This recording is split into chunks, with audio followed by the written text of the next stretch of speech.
So good morning, everybody, and welcome to our senior presentation. My name's Hayden Young. My name's Darian, Swinamer.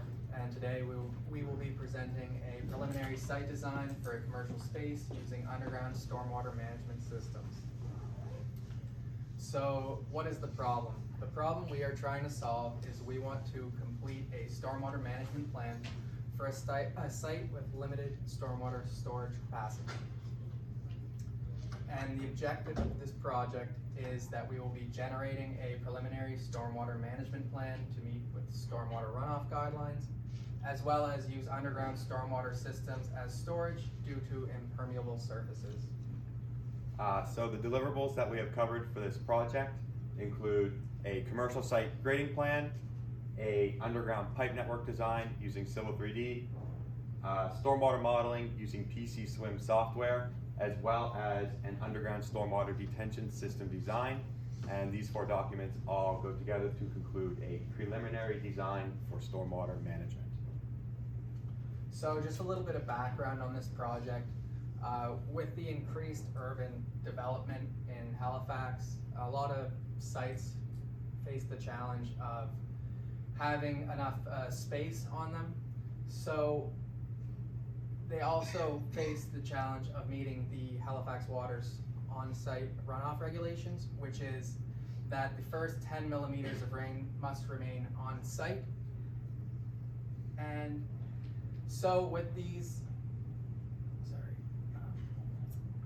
underground stormwater storages, we are able to place the stormwater storage under the ground. And so above ground, we do not need to use pervious surfaces such as swales or ponds. Another one of the on-site runoff regulations is that the pre-development runoff value and the post-development runoff value both have to be balanced out between the design storms. Next, a little bit about the project site location.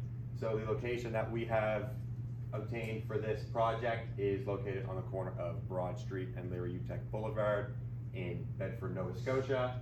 The site is a recently opened service station, and as you can see on the right here, it's just a quick picture of the current site in operation. So the industry partners for this project, first we have Josh Gray, and Josh Gray is a transportation engineer at WSP Global, and so Josh helped us with securing the site for this project. Next, we have Philip Lozier.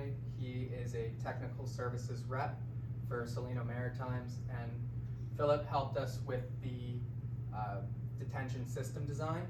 And finally, David Blades is the infrastructure program manager at Halifax Water, and David helped us with the PC Swim modeling, as well as some of the Halifax Water regulations. Next, we'll go over just the quick general procedure that we followed. We'll break each one of these steps down in a bit more detail in the following slide. But the first step was to complete a site grading plan using Civil 3D software. Next, we designed the underground stormwater pipe network, again using Civil 3D's software. We then completed stormwater modeling using PC Swim. And last step we took was to complete the underground stormwater detention system design itself. So the site grading plan. The first step in the site grading plan, we had to determine our catch basin locations. And once we had these catch basin locations, we had to make sure that we were grading the water so that it ran into these catch basins. Now, while grading the site, we had to make sure that the high foot traffic areas were not at any very steep slopes, because that's where people would be accessing the building. And so we went towards the minimum slope, which is 0.6. And in the driving aisles, we were able to grade it more towards the maximum slope, which is 8%. Now, keeping all this in mind, we had to tie all the existing conditions back into Broad Street. And then once that was all complete, we used Civil 3D's water droplet tool to ensure that anywhere on the site that water fell was indeed running into these catch basins that we had placed. And finally, to present our final drawings, we labeled our spot elevations as well as the grading slopes. So here's a quick picture. Pretty hard to see, I'm sure, from back there, but this is our site grading plan, a screenshot of it. And as you can see, it shows the proposed layout of the site with the building and the gas pumps, as well as all of the curb and gutter. So this site features curb and gutter all around the perimeter, as well as on the inside of the parking areas.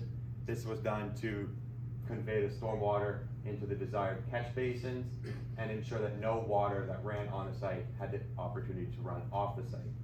Down here, you'll see where we connected into the existing Broad Street, as well as all of the slope labels and elevation labels at key points. These label the finished grade elevations and also display the slopes in between.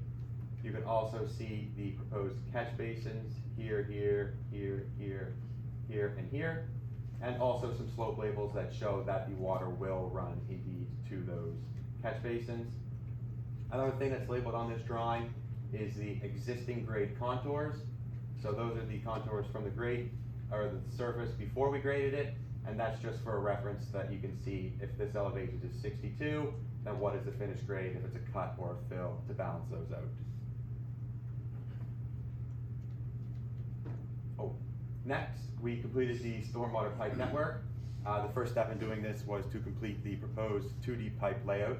This was done in Civil 3D, and this was done to connect up all of our catch basins and input the proposed manholes. As you can see on the right here is the proposed 2D pipe network. So the stormwater pipes running here to here, and then into the existing system on Broad Street, and again, another run that goes from here to here, and one that goes from here to here. The next step was to complete a 3D pipe network. This was done again using Civil 3D software, which has some great features to do that. We basically set the invert elevation as it was known back here on Broad Street and worked the inverts and slopes back to ensure that all of the water ran downhill into the desired location of the system. Next, we completed profile views for all three of these pipe runs. The profile views helped us to visualize where the pipes were and also to ensure that there was no conflicts between any of the pipes. And last step we took was to label the drawings to prepare them for plotting. As you can see here, we have two of our profile views that were generated from the Civil 3D software. On these, we can see the existing grade is labeled and then the much smoother finished grade that is proposed. The drawings also display the catch basin locations as well as manholes, and it also displays where the profile view of the detention system will be. This is placed at a 0% slope. The drawings also display the pipe lengths, the pipe diameters, and the pipe slopes. And there is another short one of a shorter of this parking section. Again, finished grade, existing grade, and the catch basin and manhole locations. So the PC swim modeling. The PC swim modeling was a very challenging part of this project. First, we had to determine our sub-sewer shed areas, and we did this using the pipe network that we had created in the previous step. After that, we input the invert elevations of the pipes into our PC swim software, and we input the HRM design storms that we had obtained via Halifax Water. Now, for the HRM design storms, there's a different set of data for each storm. And so we ran the model for the 1 in 5 year, 1 in 10, and 1 in 100 year storms. And this was all done for the post-development conditions. We then upsized the pipes if there was any surcharging, and we upsized to a reasonable size, obviously. After that, we joined all the areas together and we ran the model once more for our pre-development. So as you can see over there, we have all the 6 sub-sewer sheds, and it shows where each one runs into the pipe network, and then the entire area would be the pre-development conditions. And below that, we have the plan and profile view, and this is showing at peak conditions that the water is running through the pipes. And you can see that it's not surcharging at either one of the nodes, which means that it's properly working. Here's a quick recap of the results that we obtained from our PC swim modeling. These are all peak flow values based on their individual design storm. So the first storm we ran was the 1 in 5 year return period. which yielded a 0.04 meter cube per second pre-development versus a 0.19 post-development peak flow. The 1 in 10 year design storm was ran, which yielded a pre-development flow of 0.06 cubic meters per second, where the post-development came in at around 0.219 cubic meters per second. And last, we ran the 1 in 100 year storm, which yielded a 0.09 meter cube per second pre-development versus a 0.335 meter cube per second post-development. So as you can see, with the addition of all of the impermeable surfaces for the pavement for the development, the pre to post for all the design storms is over double of an increase. So the actual detention system design, as you can see in the hydrograph, there's two curves, one's post and one's pre, and the difference between those curves was generated through PC Swim. It comes out as the volume of the storage required for the 1 in 100 year storm, and that volume is 228 cubic meters. We then contacted our industry partner at Salino, and we were able to use their free design software.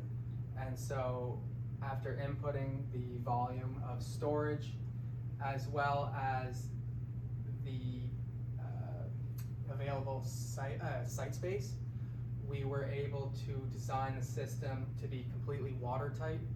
And we wanted it to be watertight because it has an unknown groundwater table depth. And so that gave us a optimum storage design of 233 cubic meters that we'll show on the next slide.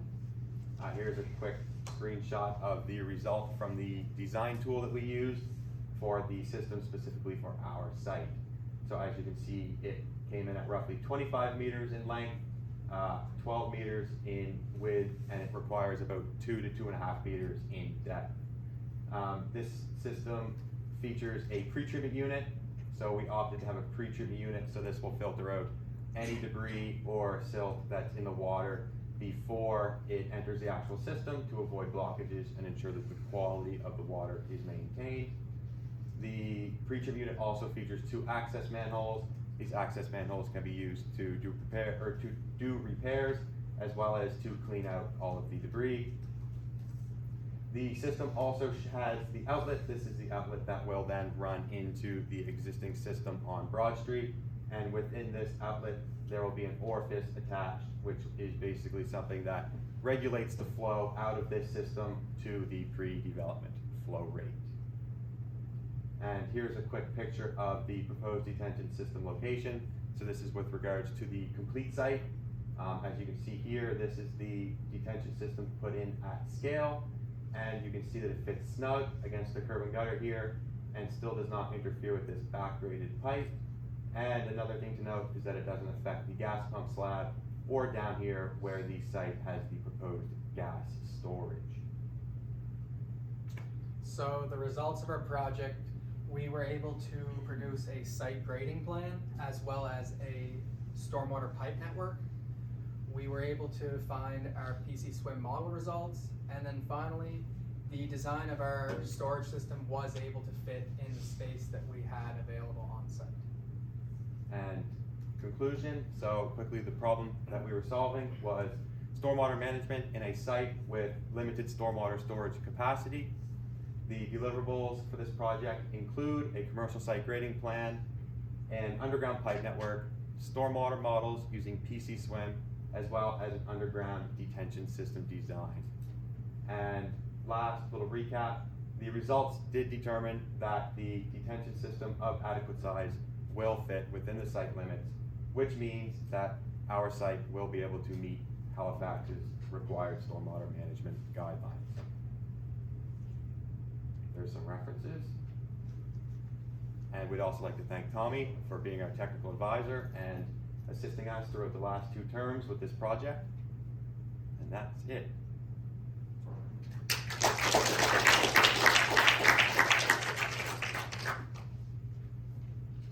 Peter. So if this is already built and it has to meet nature requirement, what's there now? Right now, Yeah. an underground system. This system? No, it's a completely different system. But all that we received as data for this site was just a surface. That's all we were given. We have no idea how the system works in their proposed, but. Cool.